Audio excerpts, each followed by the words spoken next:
हमें अपनी आने वाली पीढ़ियों को जवाब देना है कि जब फैसले लेने का समय था, तब जिन पर विश्व को दिशा देने का दायित्व था, वो क्या कर रहे थे। आज विश्व के सामने रिग्रेसिव थिंकिंग और एक्सट्रीमिज्म का खतरा बढ़ता जा रहा है। इन परिस्थितियों में पूरे विश्व को साइंस बेस्ड रेशनल और प्रोग्रेसिव थिंकिंग को विकास का आधार बनाना ही होगा। अपनी आजादी के 75 वर्ष के उपलक्ष्य में जब हम आजादी का अमृत महोत्सव मना रहे हैं, भारत 75 ऐसे सैटेलाइट्स को अंतरिक्ष में भेजने वाला है जो भारतीय विद्यार्थी स्कूल कॉलेजों में बना रहे हैं। अध्यक्ष जी, दूसरी ओर रिग्रेसिव थिंकिंग के साथ जो देश आतंकवाद का पॉलिटिकल टूल के रूप में इस्तेमाल कर रहे हैं, उन्हें ये समझना होगा कि आतंकवाद उनके लिए भी उतना ही बड़ा खतरा है। ये सुनिश्चित किया जाना बहुत जरूरी है कि अफगानिस्तान की धरती का इस्तेमाल आतंकवाद फैलाने और आतंकी हमलों के लिए न हो। हमें इस बात के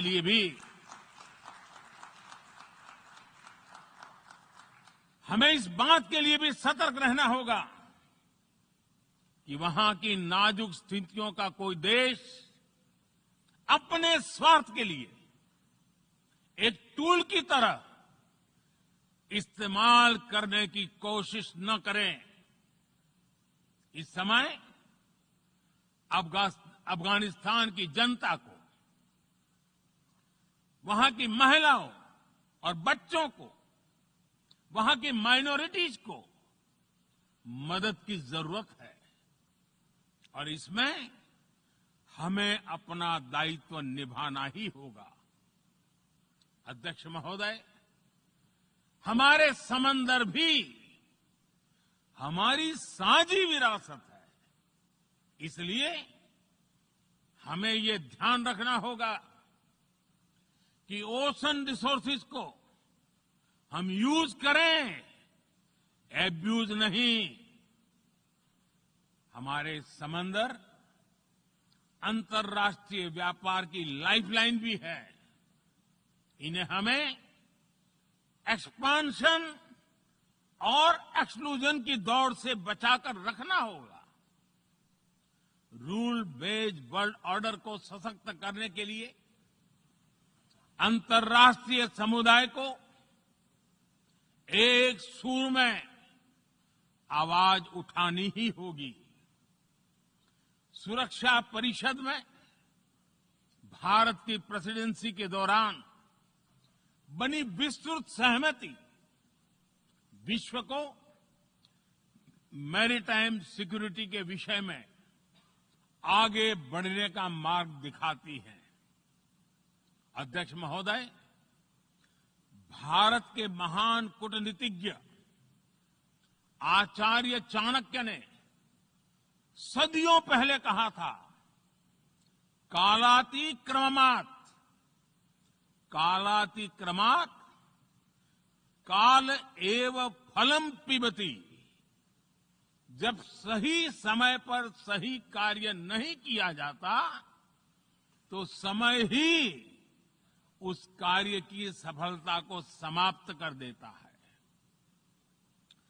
संयुक्त राष्ट्र को खुद को प्रासंगिक बनाए रखना है तो उसे अपनी इफेक्टिवनेस को सुधारना होगा, रिलायबिलिटी को बढ़ाना होगा, यूएन पर आज कई तरह के सवाल खड़े हो रहे हैं। इन सवाल को हमने क्लाइमेट क्राइसिस में देखा है, कोविड के दौरान देखा है, दुनिया के कई हिस्सों में चल रही प्रॉक्सी वॉर, आतंकवाद और अभी अफगानिस्तान के संकट ने इन सवालों को और गहरा कर दिया है।